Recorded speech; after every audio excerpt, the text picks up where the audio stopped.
João capítulo 1. Glória a Deus. João capítulo 1, verso 17 e 18. Eu gosto muito desse verso 17. Aleluia, eu te amo, Espírito. Acho que foi segunda-feira, o Wagner me mandou um versículo de Isaías 45:15, que Deus se esconde. Ele não sabe o tanto que ele me chocou com aquele versículo.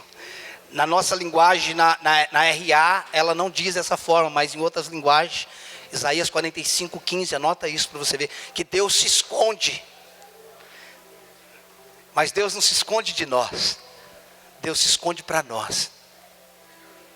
Deus não se esconde de você, Deus se esconde para você. Da mesma forma que Ele colocou os diamantes nas pedras, e quem cava, encontra.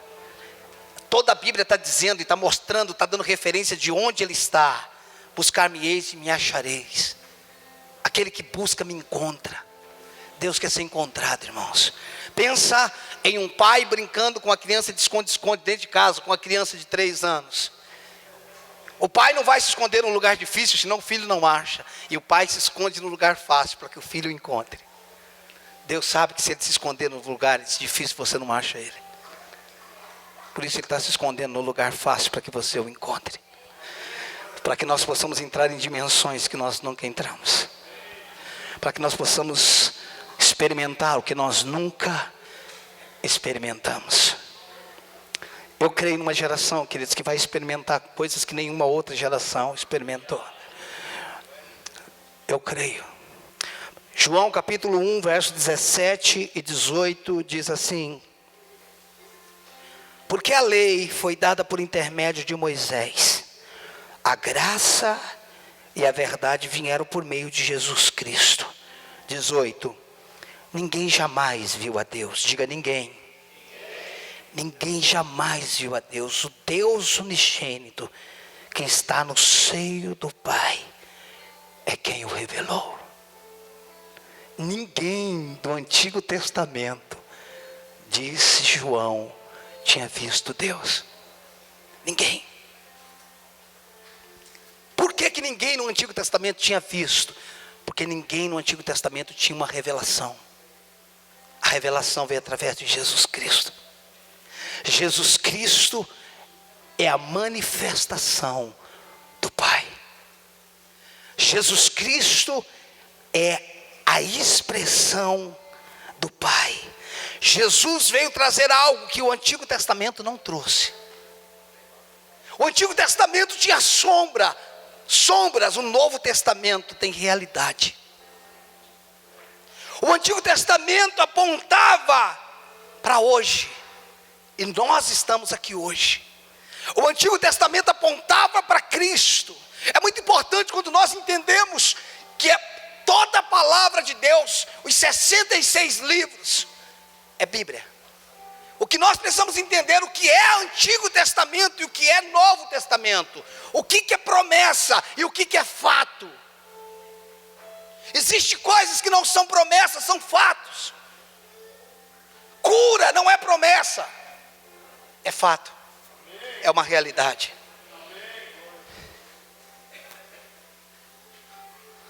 Preste atenção, queridos. A quebra de maldição não é promessa, é um fato. Deus não te conhece enfermo, Deus te conhece curado. Abra Mateus capítulo 6. Deixa eu ver se é 6, mas 6, por favor.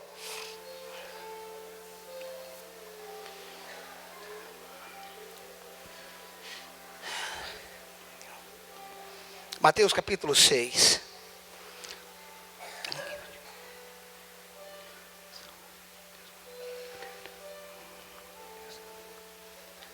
Você sabe, queridos, que Jesus é a figura estampada daqueles que as pessoas tinham noção sobre Deus. As pessoas tinham noção de Deus. Jesus chegou e apresentou Ele. As pessoas tinham noção. Jesus veio e manifestou Ele. Jesus é uma realidade.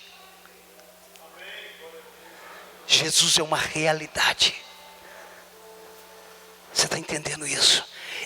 Como diz em Hebreus, Colossenses, Ele é a expressão exata. É por isso que quando nós entendemos quem Ele é, nós paramos de buscar o que Ele tem.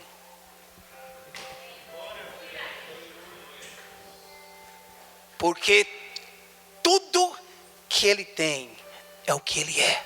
E aí você já não começa mais a andar pelo que Ele faz. Porque quem tem Ele, tem tudo que Ele é e tudo que Ele faz. Essa é a realidade. Você não pode separar, nós não podemos separar o que Ele faz do que Ele é. Ele só faz o que é. Ele não tem cura, Ele é a sua cura. Ele não tem verdade, Ele é a sua verdade. Ele não tem caminho, Ele é o caminho. E não é caminhos no plural, é no singular. Ele é o caminho. Como é que você anda? Nele. Qual é a sua verdade? Ele. Ele não tem vida, Ele é a sua vida. A vida que nós vivemos é a vida dele. Cristianismo não é frequentar uma igreja apenas. Cristianismo é ter um encontro com a pessoa de Jesus Cristo. Se nós não tivermos uma experiência com Ele, nós não podemos dizer que nascemos de novo. Jesus, quando chega no lugar, Ele não melhora, Ele transforma. Jesus não veio melhorar ninguém, Ele veio transformar. Ele veio trazer uma metamorfose. E à medida que nós vamos nos relacionando com Ele, isso vai dando espaço a Ele, para que Ele nos transforme. Queridos, alguns anos atrás eu ouvi uma frase do pastor Eric, que ele dizia assim: só quem anda com Ele sabe o que Ele é capaz de fazer. Lembra disso, Edileuza? Nunca mais esqueci dessa frase. Só quem anda com Ele sabe o que Ele é capaz de fazer.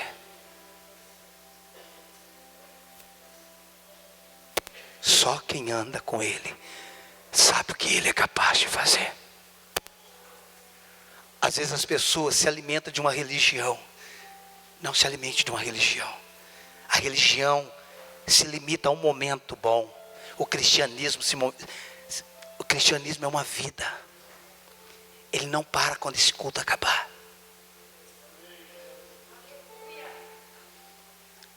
A religião se alimenta de 2 horas de culto. O cristianismo se alimenta dia e noite. Porque tem fome. Olha o que é que diz João 6:9. É Mateus, gente. É Mateus 6:9. Vocês estão certos, Mateus 6:9. Sei o que o João está fazendo aqui, Mateus. Portanto, vós orareis assim: Pai nosso que estás no céu, santificado seja o teu nome. Venha o teu reino e faça-se a tua vontade, assim na terra como no céu. Só até aí. Faça-se a tua vontade, assim na terra como no céu. Deixa eu te falar uma coisa, queridos.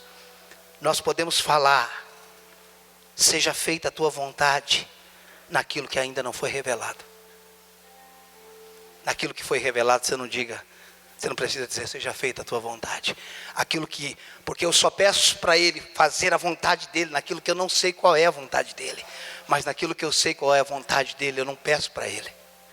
Porque eu já sei qual é a vontade dEle. Não, mas tudo que eu tenho que pedir para ver se for a vontade dEle. E a vontade que já foi estabelecida? Deus tem vontade de te curar ou Ele já te curou? Então qual é a vontade de Deus em relação à doença? Vamos, gente. Sou curado. Então eu não digo para Ele: Senhor, se for da tua vontade, me cura. Eu digo para a doença: eu sou curado em nome de Jesus. Doença maldita do inferno, você não tem legalidade sobre a minha vida. Você é ilegal, da planta dos pés à cabeça. Eu fui curado. eu sou curado. Essa é a verdade do Evangelho, queridos. Eu não estou falando isso para condenação. Se você ainda não alcançou esse lugar de cura, isso não tem condenação. Eu estou falando quem você é em Deus. Quando eu conheço a vontade de Deus, eu não preciso dizer para Ele fazer a sua vontade. Eu sei qual é a vontade dEle. E eu ando sobre aquilo que eu conheço. Você está entendendo? Pastor, como foi que Jesus orou? Jesus estava ensinando os discípulos algo modelo, mas que Ele depois revelaria a vontade. Qual é a vontade de Deus acerca de um pecador? Que nenhum se perca. Escute, queridos, nós precisamos desenvolver uma dimensão de oração, aonde não só eu recebo, mas sobretudo aonde eu conheço. É importante nós orarmos pedindo as coisas. Eu confesso para vocês que tem dia que eu peco nisso. Tem dia que eu não tiro tempo para pedir. E é correto pedir, colocar suas necessidades diante do Senhor, é bíblico isso. Mas tem dia que eu me envolvo tanto na oração em línguas e na adoração que eu não entro na petição. Está errado, tem que fazer as petições. Mas quando você começa a andar com Ele, queridos, muito mais do que uma intervenção, porque tem pessoas que desenvolvem uma vida para uma intervenção naquele momento. E Deus não quer viver com você ou fazer uma intervenção no momento. Escute, Deus não tem problema de alma para que Ele seja desejado na hora que você precisa. Deus não tem problema de alma para que quando você precisa dele, pelo amor de Deus, Ele fala, até que enfim você me procurou. Eu vou usar um termo assim, Deus é curado, irmão. Deus não tem necessidade de nada. Ele é pleno. Ele não é santo quando você fica dizendo que Ele é santo.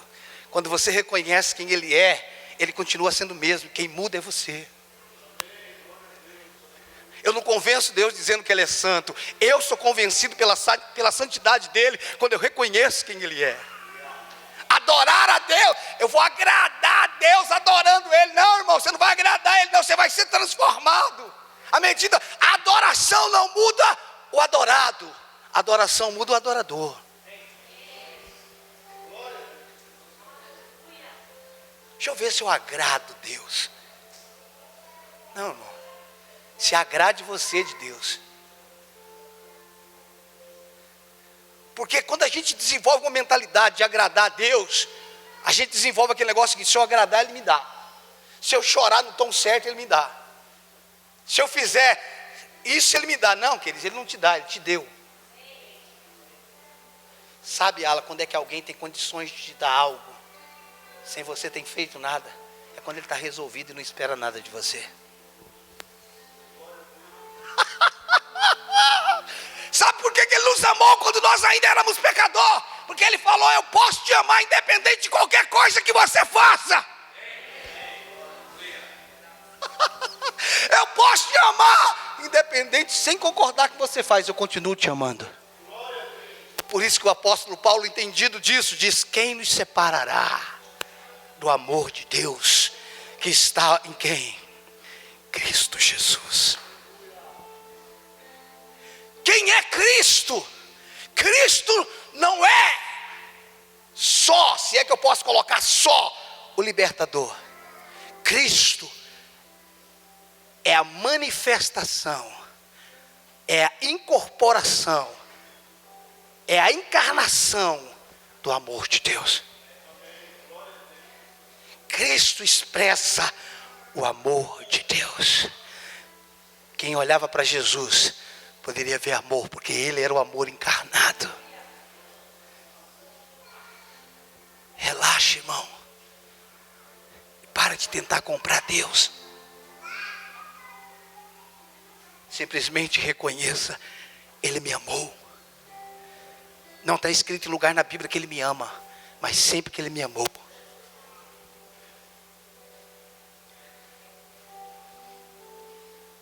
Se Se você for para o Antigo Testamento, Deuteronômio 28, do 1 ao 14, diz: se ouvires a voz do Senhor teu Deus e guardar todos os teus mandamentos, as bênçãos virão sobre ti e te alcançarão. Essa é uma dimensão do Antigo Testamento. Você faz, e eu faço. Você faz, e eu faço. Você faz. No Novo Testamento ele falou não. Efésios 1:3. Bendito Deus e Pai do nosso Senhor e Salvador Jesus Cristo, que nos abençoou com toda sorte de bênção nas regiões celestiais. O que eu faço para receber? Só recebe, irmão, porque ele já fez. No Antigo Testamento eu fazia para receber. No Novo Testamento ele já fez. Ele já fez. Isso é dimensão, essa é a diferença da antiga aliança. Mas aquilo não é Bíblia. Toda a palavra de Deus é Bíblia. Mas aquilo ali mudou.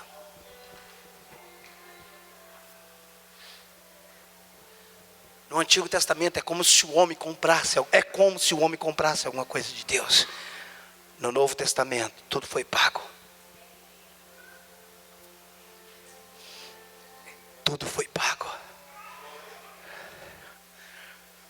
É por isso que andar com Ele no relacionamento de oração pode se tornar a coisa mais prazerosa da nossa vida.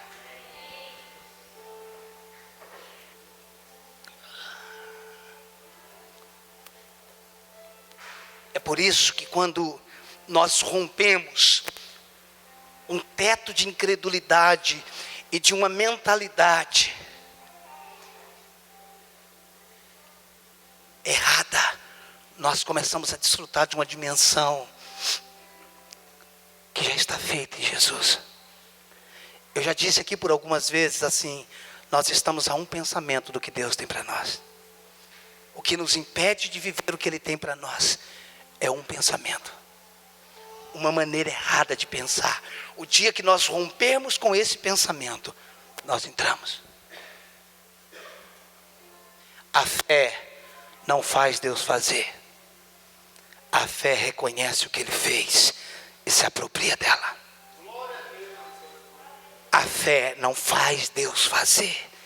A fé reconhece o que está feito e se apropria. É meu.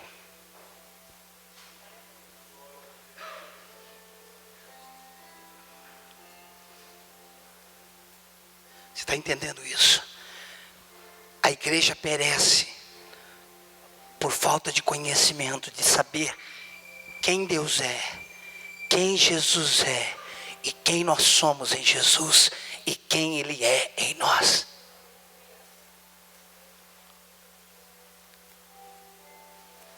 Ontem eu postei uma frase assim: dimensão é um lugar que nós alcançamos em Deus, e um lugar que Deus alcança em nós. Dimensão é um lugar que eu alcanço em Deus, e um lugar que Deus alcança em mim. Pastor, eu acho que isso daí é heresia. Se o senhor falar que dimensão é um lugar que eu alcanço em Deus, eu concordo, mas um lugar que Deus alcança, escute, queridos.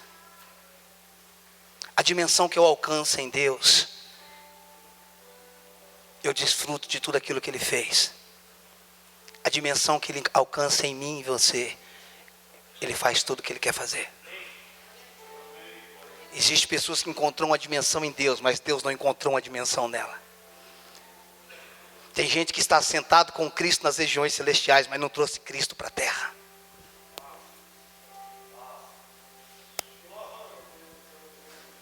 Quando eu estou assentado nas regiões celestiais, eu desfruto de tudo que Ele fez. Quando Ele está comigo na terra, eu manifesto tudo que Ele é. Tem gente que conseguiu desfrutar do que Ele fez, mas não conseguiu manifestar o que Ele é. Ele é o caminho, Jesus é o meio de eu ir para o céu, mas você e eu somos o meio dele vir para a terra.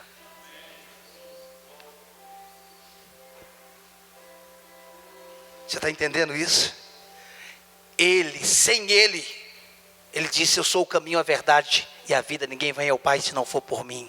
Sem Jesus não há salvação. É por isso que uma religião que só acredita em Deus não tem salvação, porque a salvação está no Filho.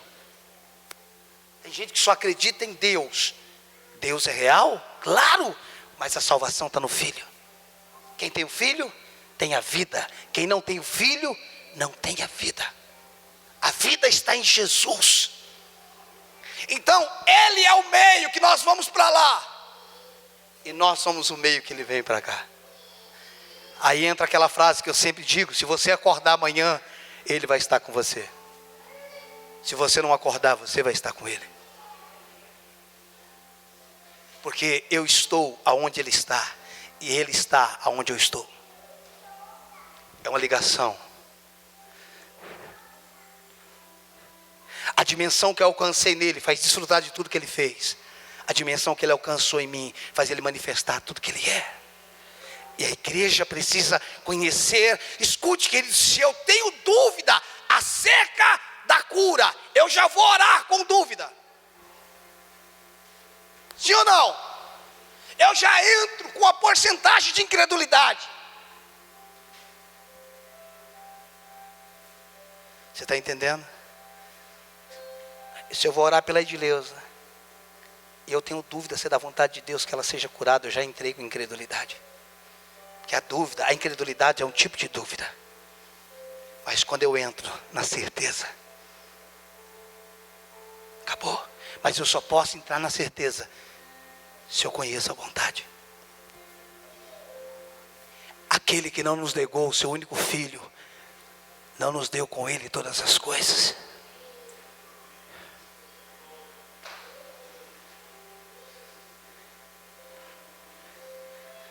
Deus não precisa de uma doença para moldar você. Ele tem algo mais forte do que a doença. Isso chama-se amor.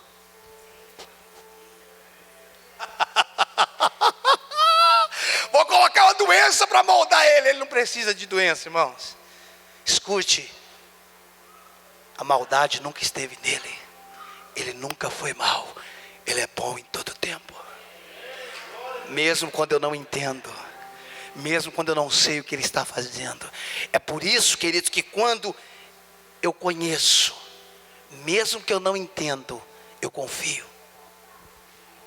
Eu conheço de andar com Ele. Eu não estou entendendo o que Ele está fazendo, mas como eu conheço, eu estou tranquilo. O problema é quando nós não conhecemos, porque além de nós não sabermos o que Ele está fazendo, nós estamos andando com alguém desconhecido. Cristo precisa ser real na nossa vida. Cristo precisa ser real na nossa vida. Cristo precisa ser real na nossa vida. Cristo precisa ser real. Escute! Quem é cristão frequenta a igreja. Mas frequentar uma igreja não define você como cristão. Dá para entender, não?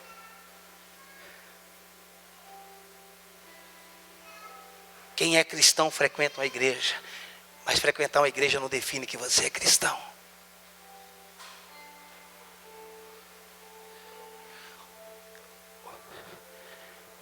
O cristianismo tem que ultrapassar os horários de culto. O cristianismo tem que ser uma vida diária com o Senhor, com a palavra. Hoje eu almoçava com o pastor Leonel e a gente conversava sobre isso. Palavra e unção. Unção e palavra. Porque unção sem palavra é lata vazia fazendo barulho. Na hora que vem a tempestade, cai. Mas quem tem palavra, irmãos, e tem unção, porque a palavra é o fundamento. O fundamento é Cristo. Palavra sem unção é filosofia. Mas palavra com unção é cristianismo. Escute, querido, nós não estamos aqui para nos darmos bem. Esse não é isso que se limita o evangelho. Nós vivemos, recebemos uma vida. O cristianismo é a mudança que aconteceu em mim e que vai fluir através de mim. Eu não sou alguém, ou eu não devo ser alguém que só recebeu. Eu recebi e dou. Eu sou um canal. Eu fui transformado para transformar. Eu estou sendo liberto para libertar. Eu recebi alimento para alimentar. Abra em João 9. João 9 não, João 4. Deixa eu ver se é isso. João 4.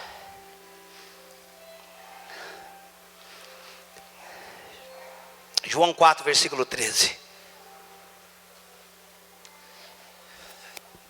João 4,13, acharam?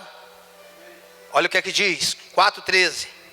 Afirmou-lhe Jesus, perceba, ele está afirmando. Afirmou-lhe Jesus, é uma afirmação, irmãos.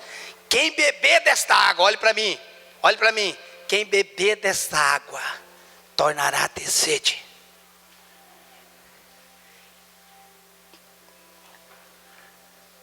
Aquele, porém, que beber da água que eu lhe der, nunca mais terá sede. Amém? Tem um ponto final aí? Tem ponto final aí? Tem o que aí? Ponto e vírgula. Ele está dizendo, quem beber da água que eu lhe der, nunca mais terá sede. Você foi saciado, mas eu quero fazer algo além.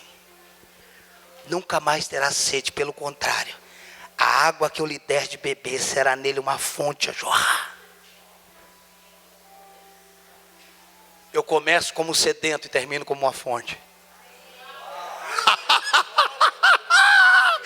Ei, eu não começo como sedento e termino saciado. Não. Porque o milagre que ele fez em você, ele quer fazer através de você. Ele não só quis saciar a tua sede, ele quis fazer de você água para os sedentos. Ele não só quis te dar comida, Rose. Ele quis te dar comida para você dar para os outros.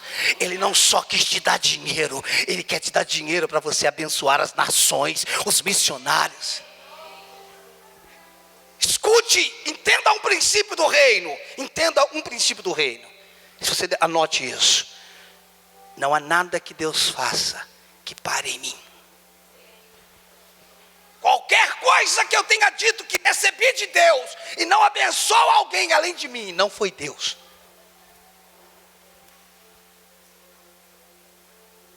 Vou repetir.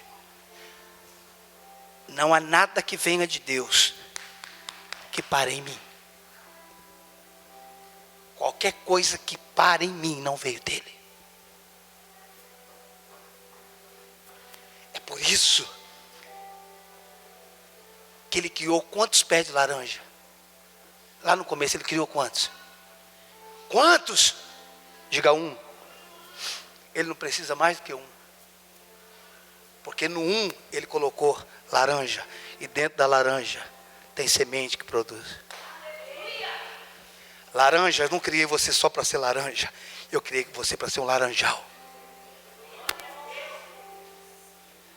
Quantos homens Deus fez na terra? E desse um nós estamos aqui. Porque ele nunca criou algo no singular que não estivesse pensando no plural.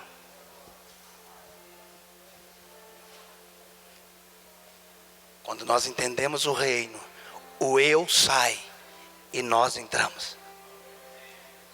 Quando nós entendemos o reino, o eu sai e o nós entramos.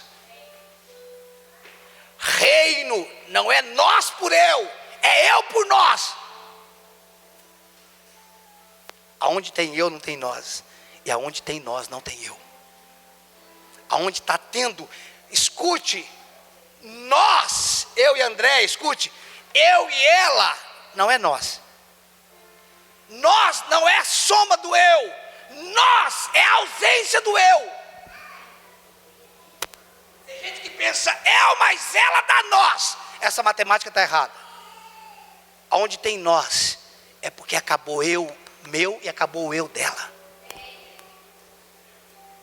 É por isso que as pessoas não entendem casamento, porque quer casar para que ela viva para eu.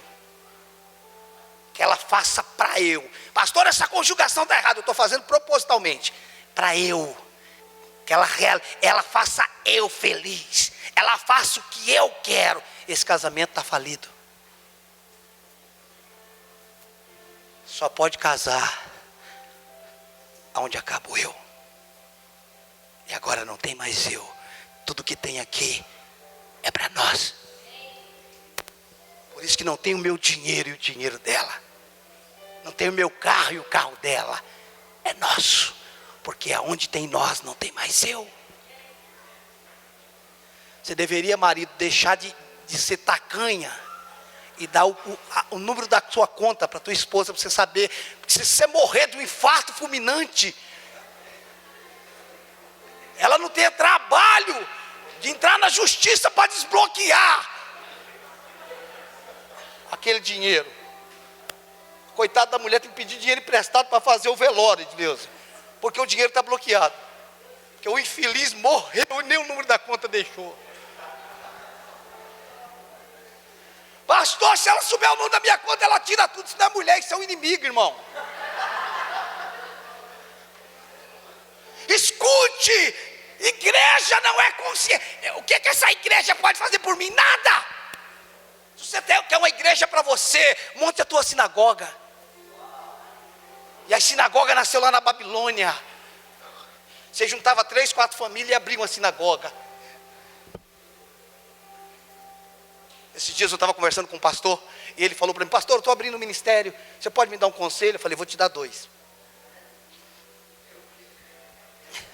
Primeiro, saiba que você está abrindo uma igreja, e ela não vai ser perfeita. Porque com o dia que eu saí da minha denominação, eu fui abrir uma igreja, falei: vou abrir uma igreja perfeita. Só que eu descobri que quem estava abrindo não era perfeito. Bom, só descobri isso depois de anos, irmão. Eu demorei um bocado. Eu falei para ele: primeiro, lembre-se que a igreja que você está abrindo não é perfeita, porque o pastor dela é imperfeito. Que a gente sai com a mentalidade de dizer: agora eu vou fazer algo perfeito. Então saiba que ela vai ter erro. Segundo, se é para ter os mesmos erros que ela tinha, ficasse lá. Então errar é certo, mas que erre em algo novo. Sair de um lugar e cometer os mesmos erros, você só mudou o lugar de lugar. Você está entendendo? É por isso que a igreja não faz de você um crente, da mesma forma que a sua garagem não faz ter um carro. Da mesma forma que ter esposa não quer dizer ter, da mesma forma que ter mulher não quer dizer ter família. Da mesma forma que ter dinheiro não significa ter prosperidade. Você está entendendo isso? Isso é reino. Escute, o que Jesus tinha ou tem está em nós. Ele é maior do que nós em dimensão. Ele é maior do que nós, mas assim como Ele é, nós somos. Nós nunca vamos atingir a dimensão de pureza, de santidade, mas tudo que Ele é, nós somos. Vamos lá para a gente encerrar. 1 João 4,17. Esse versículo, gente, tem que marcar a nossa vida. A gente tem que escrever ele nos umbrais da porta. 1 João, queridos. Abra aí 1 João 4, depois você olha para mim.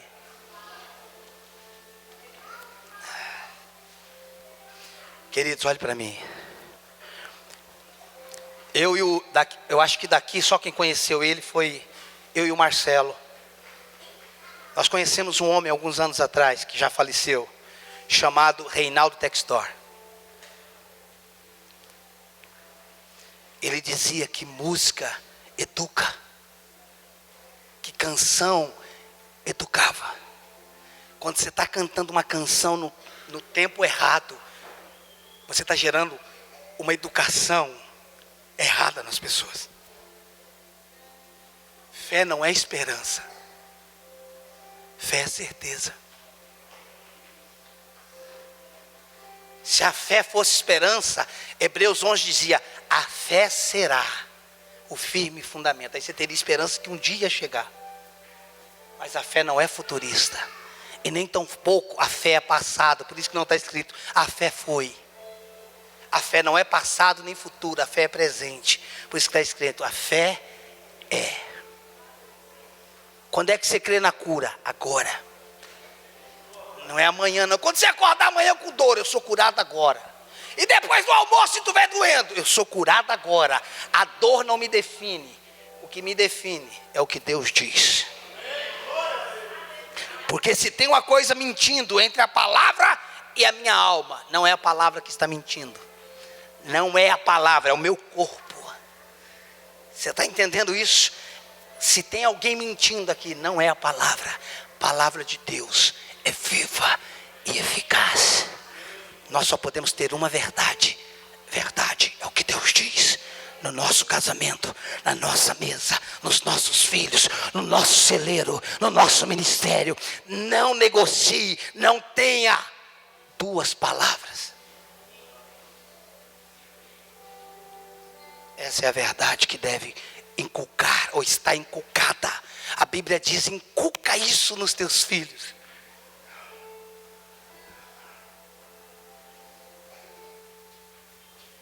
Queridos, o sacerdote, ou o sumo sacerdote, não me lembro agora, ele andava cheio de textos pendurados nas vestes. A palavra era muito clara. Um dos roubos que o diabo tem feito na igreja é a omissão da leitura da palavra. Gente que não tem compromisso com a palavra.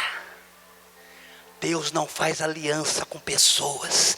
Deus tem aliança com a palavra. Se você está na palavra, Ele tem aliança com você. É por isso que Ele diz: se vós estiverdes em mim e a minha palavra estiverdes em vós, Deus cumpre a palavra. Deus cumpre, não ideias, não imaginário. Deus cumpre a palavra. A pergunta é: o que Deus diz acerca do que você está passando? Não sei. Você não sabe, mas o diabo sabe. E a ignorância mata, irmãos. A juventude envelhece, a embriaguez passa, mas a ignorância é eterna. Por isso que você conhece a verdade. João 8,32 é a verdade.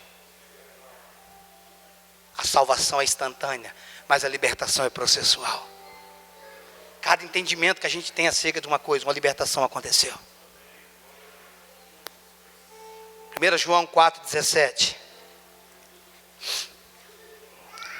Nisto é em nós aperfeiçoado o amor, para que no dia do juízo mantenhamos confiança. Parece que ele está falando só lá do juízo, né? Mantenhamos confiança. Ele está falando: olha, nisso é em nós aperfeiçoado o amor. Deus está aperfeiçoando você o amor, porque se você continuar lendo, nós vamos terminar. Diz que o amor lança fora todo medo. Você sabe onde é que tem medo? Onde não tem amor. E aonde tem amor, não tem medo. Não confunda medo com respeito, irmãos.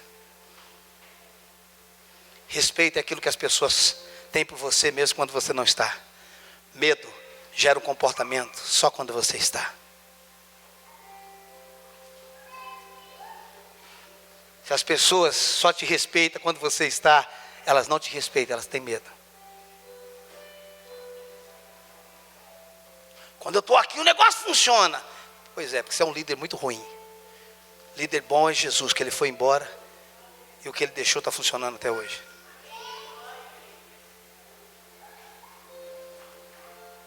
A verdadeira liderança liberta o líder.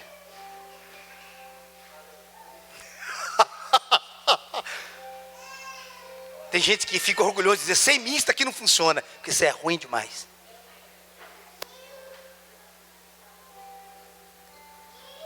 A obra que Jesus tinha que fazer, irmãos, era tão preciosa. E ela continua até hoje. E nós estamos aqui por causa daqueles homens. Jesus falou: olha, presta atenção, vocês vão fazer coisas maiores. Eu tenho que ir para casa. Vocês nunca vão ser maiores do que eu, mas vocês vão fazer coisas maiores, viu? Fique tranquilo. Eu estou ciente disso. Irmãos, eu vou terminar de ler. Eu penso. Se um camarada igual o Billy Graham, que ganhou mais de 1 milhão de almas. Billy Graham deve estar com 95 anos, 96. Ele está beirando os 100, irmãos. Eu sei que ele está vivo. Não viaja mais. Tem mal de Parkinson. Você acha que Billy Graham vai chegar no céu, irmão? Um homem com caráter irrepreensível. Pensa no cara. Ele entrava no hotel, irmãos. Se ele fosse subir no elevador, tivesse uma assessorista, mulher, entrava não. Ou você vai comigo, o rapaz que estava levando as malas, eu não entro não. Aí o rapaz subia com ele, entrava no quarto com as malas. O senhor Billy Graham está aí. Ele falou, não, peraí. Olha debaixo da cama, para ver se não tem mulher aí debaixo. Os críticos de Billy Graham nunca achou nada contra ele. Billy Graham não sabia nem quanto entrava no seu ministério. Ele tinha um salário que depositava na conta dele, mas ele não sabia. Eu te pergunto, um homem como esse, você pode não concordar, é um pensamento imaginário meu. Você acha que esse homem vai sentar na mesa com Paulo? Um não vai querer conversar com o outro. Será que Paulo atingiu 1 milhão de vidas, irmão? É por isso que Atos não tem a palavra amém. Por isso que Atos não tem amém. Todos os outros livros têm amém. Mas Atos não tem amém porque continua. Não são atos dos apóstolos, são atos dos filhos. Paulo, como é que foi aquilo? Billy Graham perguntando, Paulo, como é que foi aquilo? Paulo fala, Billy Graham, vamos falar de coisas maiores, depois a gente vai para pequena, como é que foi aquilo lá?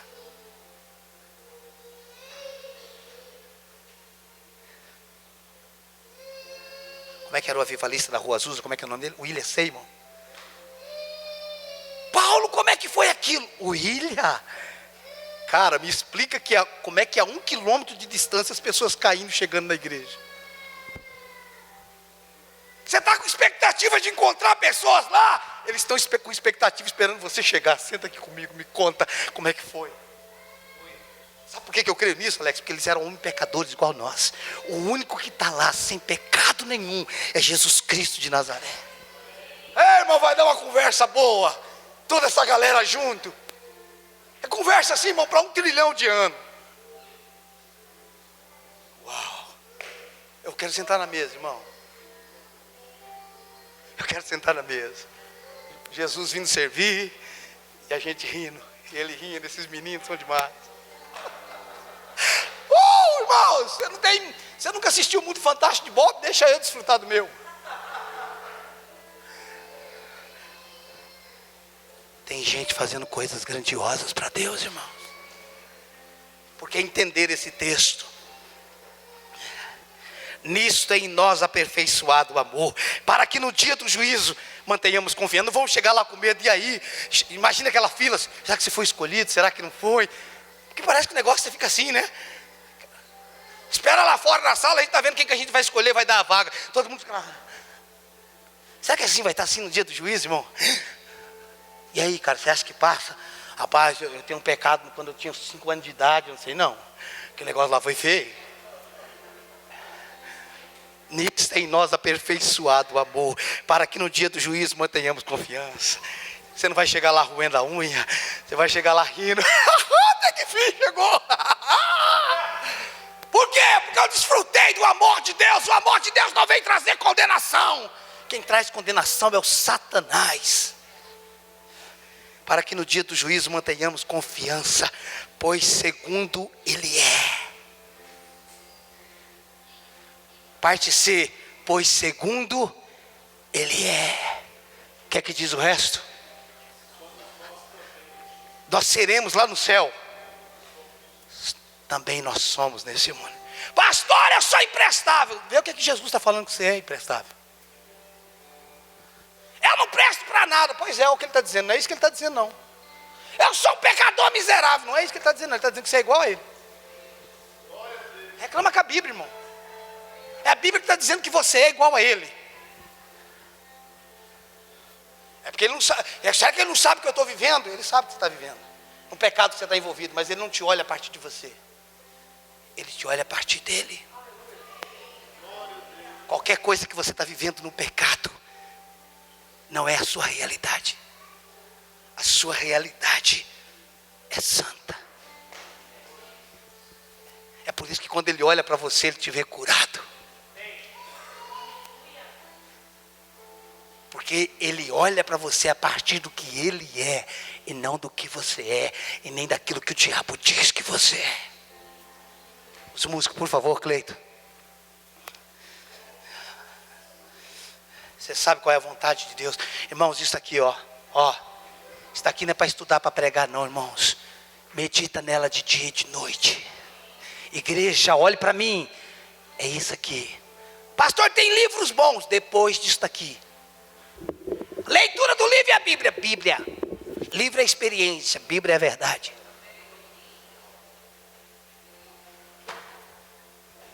Não quer ser enganado pelas coisas dos últimos dias? Bíblia. Pastor, eu chego cansado. Leia dentro do ônibus, dentro do trem. Faz alguma coisa, irmão. Você não pode ficar assim. É que tem a ver com a sua vida. Isso não tem a ver com religião. A gente é crente, tem que ler Bíblia. Não tem a ver com religião. Não tem a ver com a sua vida. Ame a palavra. O Salmo 119 diz: porque eu amo a tua palavra, eu medito nela de dia e de noite. Isso daqui não é perder tempo, irmão. Isso daqui não é religião. Isso daqui é a verdade de Deus acerca de nós. Essa é a palavra de Deus. Nós devemos amar essa verdade. Tua vida está aqui.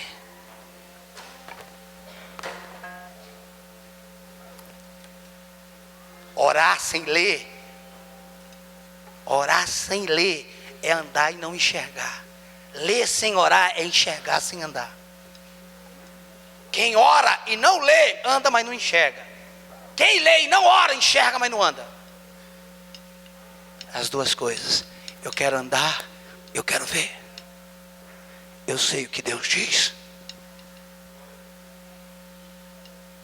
Eu conheci pregadores, irmãos, que dormia com a Bíblia em áudio ouvindo. Gente que pregava muito. Eu falei, como é que adianta você ouvir Bíblia dormindo? Na minha ignorância eu perguntei, o que adianta ouvir Bíblia dormindo? Você não está ouvindo nada. Sabe o que aquela pessoa me respondeu? Minha alma dorme, meu espírito não. Eu falei, toma para você perguntar as coisas imbecil. Sua alma dorme, seu espírito não.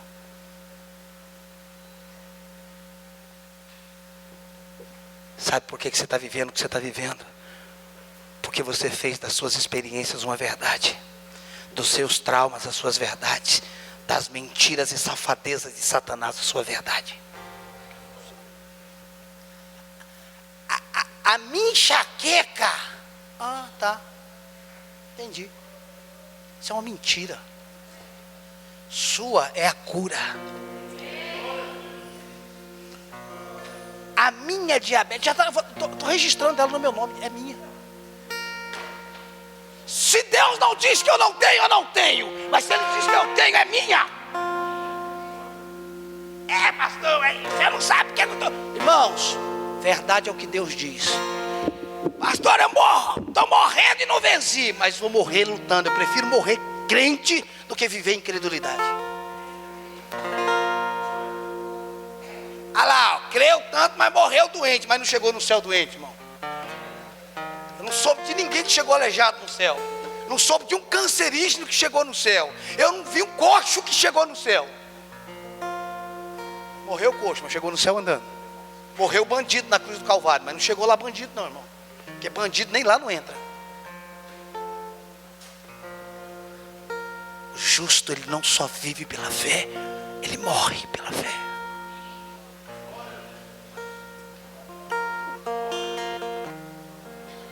Eu estou encerrando. Você já viu, durante muitos anos eu perguntei assim, irmãos. Eu perguntei assim, cara, como é que Deus ama tanto missionário que os caras matam os caras no campo? Não? Eu ficava indignado com um trem desse. Falava, não pode ser um negócio desse. Quantos já pensaram assim, irmão? Por favor, deixa eu dessa vergonha sozinho, não. Rapaz, os caras estão lá fazendo a obra, deixaram a família no Brasil, e vai lá, os caras morrem metralhados, cara. Eu falei, ah não, isso é ruim demais. Eu entendi, irmãos, que ruim não é a morte, ruim é a vida sem saber porque está vivo. Eles podem ter sido metralhados, mas são conhecidos como mártires, coisa que talvez nenhum de nós aqui dentro vamos conhecer.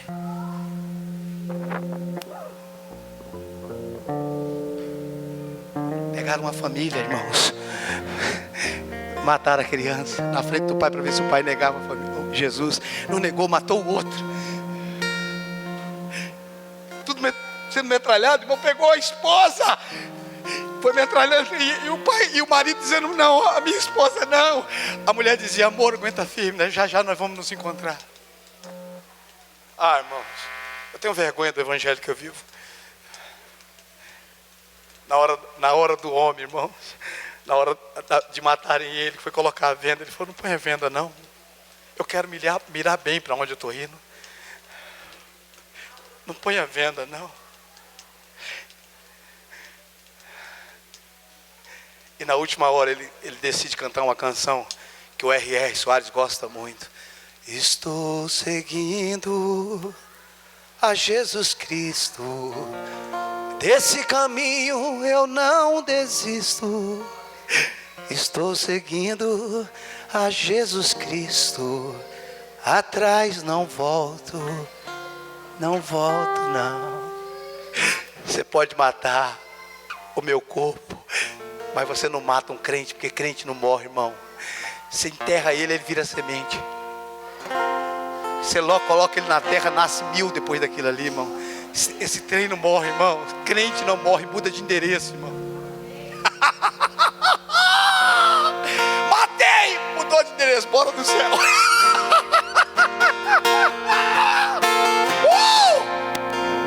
Capeta, escute, você me matou. Ou tá me matando, eu tô indo para um lugar melhor do que esse. Lá você não está, lá você não pode fazer nada. Se coloque de pé. Tu me desvendas Chega! com uma melodia